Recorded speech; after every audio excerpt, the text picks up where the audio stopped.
channel. Some kind of Christmas special. Happy Kwanzaa and seasoned salutations, people who somehow have the free time to watch a video on Christmas Eve. I finally decided to do something for President's Day that wasn't an extraordinarily belated Halloween special. It's a wonderful time of year where you can take some time off of work or school, I'm just kidding, I know all of you are only in school, and kick back with those you cherish to watch Jim Carrey in a green fursuit committing domestic terrorism on a town full of people who preferred the Cumberbatch version. Most folks associate this season with skyrocketing depression and awkward dinner conversations with your racist uncle, but I always think of Christmas specials and the joy they brought to me as a kid. Sure, there's your classics like Mickey's Christmas Carol, which is about the dangers of greed and cruelty to the working class, Charlie Brown and his friends doing that dance that shook all the furniture downstairs to the point of falling over when you mimicked it on the second floor, Rudolph the Exploitable Freak, Home Alone 6, and the 53 times The Simpsons celebrated Christmas despite never aging. But I want to talk about some of the lesser-known ones that always got me excited as a kid. In a season about selflessness and the pursuit of peace, superheroes feel right at home. These are my favorite superhero holiday specials. Let's take it way back to the early 90s, when the world was equally as scary and politically volatile, but the video game graphics were worse and the t-shirts were all tucked in. Bruce Timm and Paul Dini's Batman series is really good, and if you're subscribed to this channel, chances are you're the demographic who doesn't need to be told that information. As with a lot of older shows with hectic production schedules, the episodes aired drastically out of order, seeing as how Season 1 consists of 65 episodes.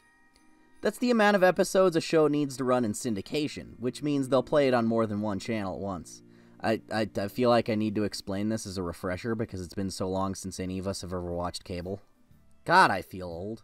I'll assume the DVD episode order is the intended one, though even that chronology has its holes, making this the second episode of the whole series. Christmas with Society! In typical fashion, Mr. J breaks out of prison in the most extra way possible before taking the city of Gotham hostage with a twisted holiday special that he broadcasts on the hijacked airwaves. Batman, and Robin, who was just randomly introduced in this episode with no real origin, team up to go do what they do best. Reenact the climax of their favorite Stephen King story on Joker's face. What I like about this episode is the way it lets Mark Hamill's Joker take center stage. If this is really meant to be the first appearance of the best Joker, then by 60s Robin pun, it's a damn good one. He gets so much screen time to make jokes and act more animated than ever. I get it. And I like how some of his comments are even pretty dark. My mother's on that train. Your mother? Well, that's different then. It'll be even more exciting when it crashes. Why does the Joker's glove have a tongue? Why don't they just spit out the candy canes? Why'd the snipers leave their advantageous firing position to chase Batman on the ground? Why'd the teddy bear crush them if it's only made of stuffing? How did the Joker acquire the mechanical engineering and robotics knowledge to make this giant toy soldier function as a— Sorry, I do that sometimes. I have a condition. So anyway, this episode doesn't really have a big meaningful message about the holiday spirit or why materialism is bad except when the items you're hoarding are giant pennies. It's more or less just a big wacky adventure where B-Man and Artard, his words not mine, follow some clues, do some detective work, and battle Joker at his campiest, culminating in a pretty perfect gag. Some part of me wants to believe this whole thing was just an elaborate setup for that pie in the face and it was his main goal all along. It's a fun Christmas-themed outing that will get you in the spirit of the season without lingering too much on the abstracts, which is kind of ironic considering how most people know this show for having deeper themes and more character-driven plots. Let's stay in the 90s for a little bit and take a look over at the other runaway hit cartoon from the time with an insanely catchy theme song. Come on, you know the one. You're thinking of it right now. It's about a team of abnormal heroes and they're all subject to emotional trauma and racially based societal oppression. The Mighty Ducks! Nah, I'm just kidding, it's X-Men. It's the X-Men! You know nothing, little man. Have yourself a Morlock little X-Mass. Oh, alright, okay, yeah, alright, I get you earned that one. I'd be upset if they spelled it right. This episode starts out with our old pals, the Sex-Men, in their Playboy mansion with telepathic Hefner, as they all partake in some holiday cheer. Beast makes a mess of his lab, Jubilee gets to put the star on the tree, Jean Grey gets unreasonably mad when someone tries to help her cook. Cayenne, little thyme. If you want to keep that hand, stay away. I just gave the ham a little juicing up. I want this swamp rat out! out of my kitchen! Now! Look, she faints or gets knocked down in just about every fight in the show while the tough girls do all the work. She needs something to be a win. The day that I need your help in the kitchen is the day that I stop cooking!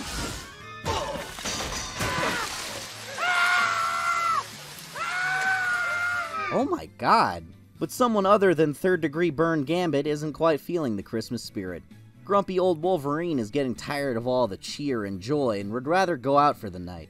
So, Jubes and Toad Lightning take him out to the city, where they have a chance encounter with the Morlocks, a group of mutants who are a little on the deformed side and live in the sewers, who are looking for medicine for one of their own that fell ill. Hey look, it's the kid from X-Men 3, remember him? Lots of arguing later, they decide that they'll heal the sick little guy by giving him a blood transfusion with Wolverine. Which is a bit of a gamble since we don't exactly know the guy's history of partners and it was the early 90s. So Wolverine seems a little sheepish about it. Can your blood save Leech's life? Maybe. There's a chance. Is that what you want me to say? It worked twice. Once a long time ago. I don't know why. The second time Oh, what's the difference? I like to think that's a subtle Deadpool reference. This show's already got a couple of those. Anytime some shapeshifter or illusionist wants to torment Wolverine, they turn into Deadpool for a second.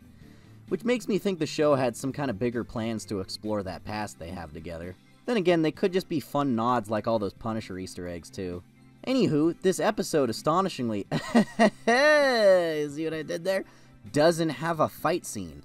The Morlocks just suck at parking and Wolverine manhandles this guy a little. That's it. The main conflict of this episode is just trying to make sure this sick little mutant kid pulls through to see New Year's. I think this speaks a lot to the maturity of this show since it's not often brought up. The 90s X-Men show didn't always need to be about lasers and punching, which is pretty crazy for an action cartoon for kids. You'd think a big violent battle scene would be mandatory for a show like this, but I guess the creators didn't feel it was necessary for this episode. It's not like the show wasn't popular at the time because of decisions like this. I really respect that. It's a really sweet and wholesome episode about putting aside your differences for the greater good and giving to those who aren't as privileged and hugging small froggy anime children. It has something for everyone, even the My Hero Academia fans. A school for teens who are born with superpowers. What is Japan smoking? That premise is awful. So more on X-Men. I don't like that this guy has a table and he had to just stay like that with a Wolverine on top of him for like 40 minutes. But overall, good show. A really laid-back, character-driven episode that'll put you in the mood to go give some of your own blood to deformed sewer mutants. Let's visit the old DC universe again and... okay, Batman had 2 of these? Well, you could argue this counts as a different show, but whatever, it's the same old shit. Joker's just missing his lips now. Holiday Nights is not as good of a pun as X-Mass, but a decent episode. Unlike Batman's last Yuletide outing, this one's a little less heavy on the action and adventure and is more of an anthology. It still has some decent fight scenes sprinkled in, though. Imagine getting 3 short holiday specials for the price of 1. So we got Harley and Ivy using Bruce Wayne as a slave to go on a shopping spree, Batgirl and some undercover cops battling Clayface. As a kid, I could have sworn this guy was in Teen Titans, but I guess they're unrelated. And Batman and Robin stopping Joker's evil plan to whatever who cares. My favorite of the 3 is the Clayface boss battle because he's just such a rad villain and they can do such cool stuff with the animation for him. Icky. This is the second time someone crashed something heavy on an ice skating rink. There's going to be some recurring imagery in these, so you maybe can construct a drinking game or bingo card if you're that bored watching my video. If you're a fan of Harley or Batgirl, they've both got some great moments in this episode, and this show was where they had their best character designs. I was taken back by the fact that Joker has a gun here and actually gets a shot off on Batman. How often does that happen in a superhero cartoon? You know, like other than the Static Shock after school special about gun safety? Oh, it hurts! It's not like on TV. If someone tries to show you a gun, don't stick around. Tell an adult or someone you trust. I can't believe these are real things in a cartoon. This episode ends off on a nice scene between Batman and his buddy Jim Gordon, who seems to have started working out between art styles.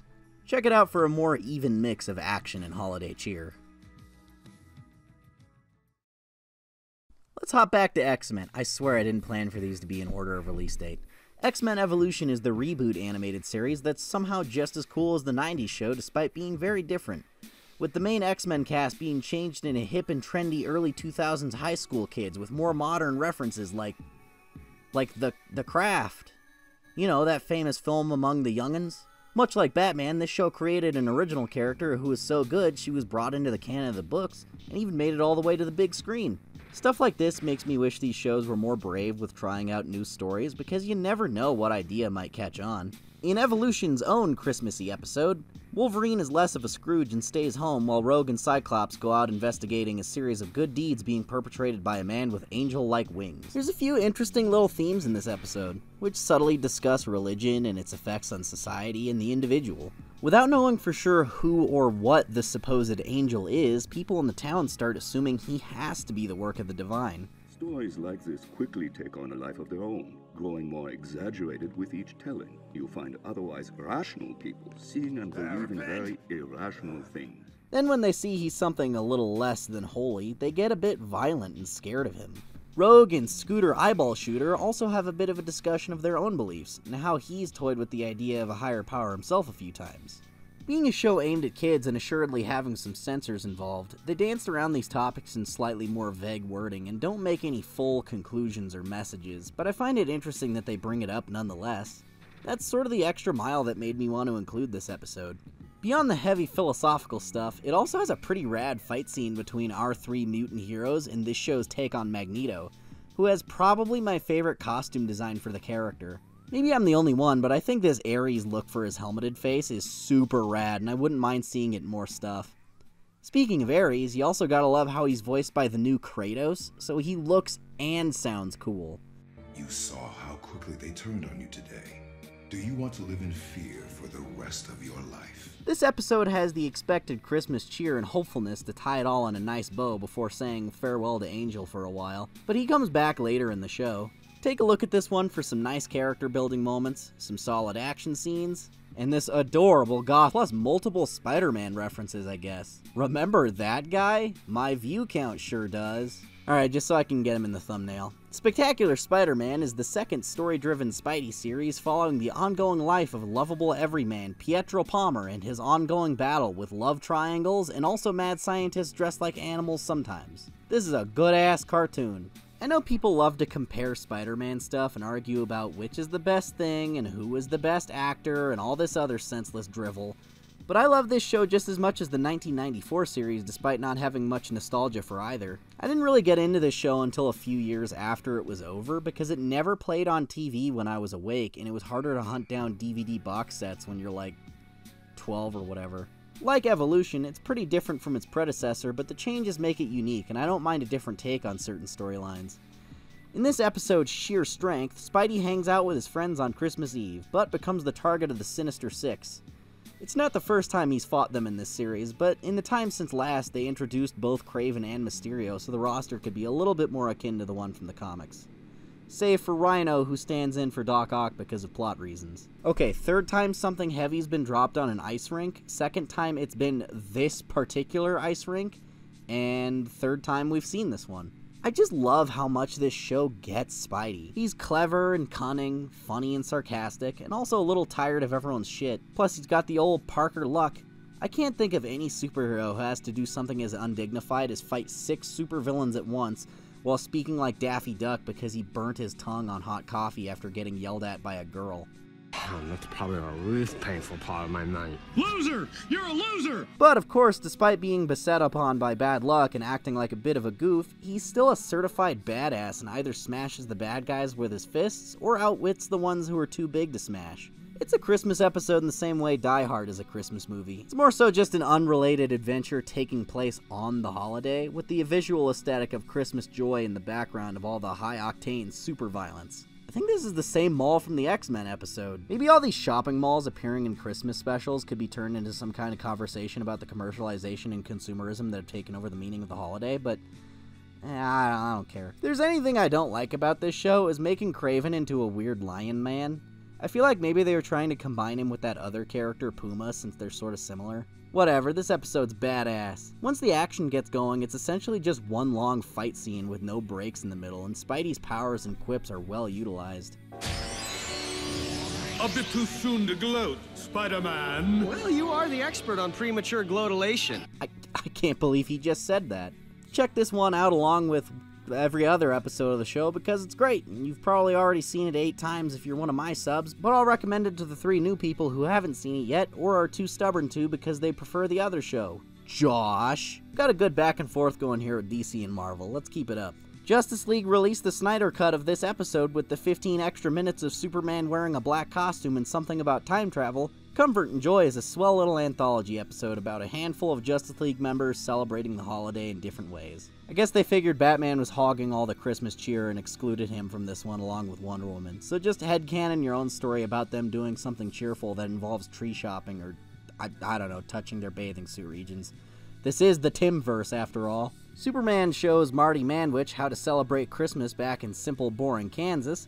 Hawkgirl and Best Green Lantern go out partying in their own ways. And then we see the Flash trying to grant the oddly difficult request of a group of orphans to get a sold-out toy that's really popular this Christmas. Coincidence? I think so. This one's got it all. Stopping a planet from colliding with a moon, snowball fights and bar fights, supervillain battles, and seasonal depression. My favorite of the 3 intercutting segments is the Flash's story because I love his dynamic with his villains. Sure, he fights them and puts them in jail, but he's also kind of friends with them? He's so friendly and kind that even the bad guys can't necessarily hate him. So they fight him out of obligation to avoid jail, but even then he can pretty easily convince them to come quietly. Alright. Dude, as soon as you finish your drink, turn yourself in. Got me again, Flash. This particular villain helps him repair the toy that was smashed in their fight scene earlier, after finding out who it was meant for. I've only read a handful of Flash comics, but this is the kind of stuff I like about the character, and I'd hope to see more of this in his solo movie when it comes out. You know, just to offset the assuredly grimdark reverse Flash he's going to fight in it too. Always gotta fight a guy with the same powers, blech. I like the little message in this episode about how there's no right way to celebrate the holiday as long as you're having a good time and sharing the day with someone you care about. And that you don't necessarily have to be relatives. Family isn't always flesh and blood. Sometimes it's the people you choose for yourself. Good stuff. I know it may seem like an odd connection to make, but the holiday season to me always felt like something that brings out superhero shenanigans. Because no matter what you believe in, where you're from, or what your life has been like, or how hard you may have it yourself, the holidays are a time of year where we can all come together and try to help out those in need and appreciate the ones who keep us strong. That's the whole point of superheroes in themselves. Giving gifts to help the needy and finding strength to push through hard times for the sake of our loved ones. I think what heroes do is try to instill that sense of friendship and kindness in us year-round. Because maybe you don't have to appreciate the important people or help the less fortunate in only the season of giving. What our heroes stand for is keeping that same energy in every season, helping out and loving others every other day of the year. When you're a superhero, every day is Christmas.